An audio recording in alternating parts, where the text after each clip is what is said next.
નોરતા આવે એટલે માતાના મઢે શ્રદ્ધાળુઓ જે છે, પગપાળા યાત્રીઓ જે છે એ નીકળતા હોય છે અને તેઓ માટે વિવિધ સેવા કેમ્પો પણ ચાલુ થઈ ગયા છે. આ એવા જ એક કેમ્પની આપણે મુલાકાત લેવા માટે આવ્યા છીએ. આમ તો ધાંગધ્રા તાલુકાના ગોપાલગઢ ગામના છે રામજીભાઈ ધામેચા અને ઘનશ્યામભાઈ દેગામા છે. આ બંને મિત્રો છે, સાથે એમનું ચામુંડા ગ્રુપ છે. તેઓએ નક્કી કર્યું આ વર્ષે કે ભાઈ આપણે જે કંઈ માતાના મઢે પદયાત્રીઓ જાય છે તો તેઓની પણ કંઈક સેવા કરીએ. અને એના ઉદ્દેશ સાથે જ અહીં હળવદ તાલુકાના સુખપર ગામ છે. આ સુખપર ગામના પાદરમાં જ ગામના જે સરપંચ છે ભરતભાઈ, તેની સાથે પપ્પુભાઈને છે, એમની જગ્યા હતી, એમને જગ્યા આપી, બીજી વ્યવસ્થા લાઇટોની ને કરી દીધી. અને આ જે છે રામજીભાઈ અને ઘનશ્યામભાઈ તેઓએ જે છે એ સેવા કેમ્પનો પ્રારંભ કર્યો છે. એમાં ગામના લોકોનો, એમના કુટુંબીજનોનો પણ સહકાર મળ્યો છે અને સેવા કેમ્પ ચાલુ થઈ ગયો છે. 24 કલાકનો આ સેવા કેમ્પ છે. આ બંને જે મિત્રો છે આપણે એમની સાથે વાત કરી. રામજીભાઈ સગનભાઈ ધામેચા પહેલી જ વખત કર્યું.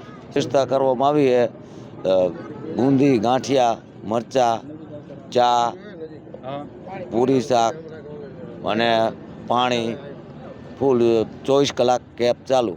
ઘનશ્યામભાઈ જયરામભાઈ મારું નામ છે. વર્ષ બાઇક લઈને કે અમે જઈ તો અમને એવું મનમાં થાય કે આપણે નાનો એવો કેમ્પ કરાય.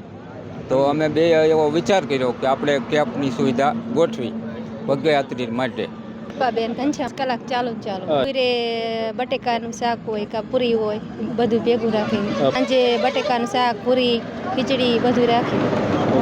અને કેટલા દિવસથી કેમ્પ ચાલુ થયો? 3 દી થયા. આજે 13/9/2025 થઈ અને ક્યાં સુધી ચાલુ રહેવાનો? દસમ લઈ. શું બેન તમારું નામ? વનિતાબેન. કેટલીક મહિલાઓ અહીંયા સેવા દેવામાં છો તમે? 15. એટલા બધા ગોપાલગઢના જ? હા.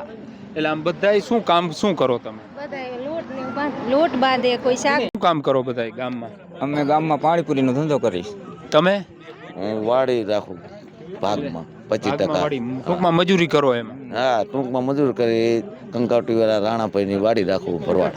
આ વખતે એવું થયું રાણાભાઈનો ફૂલ સપોર્ટ છે અને આ વખતે એવું થયું કે આ કેમ્પની સેવા કરવી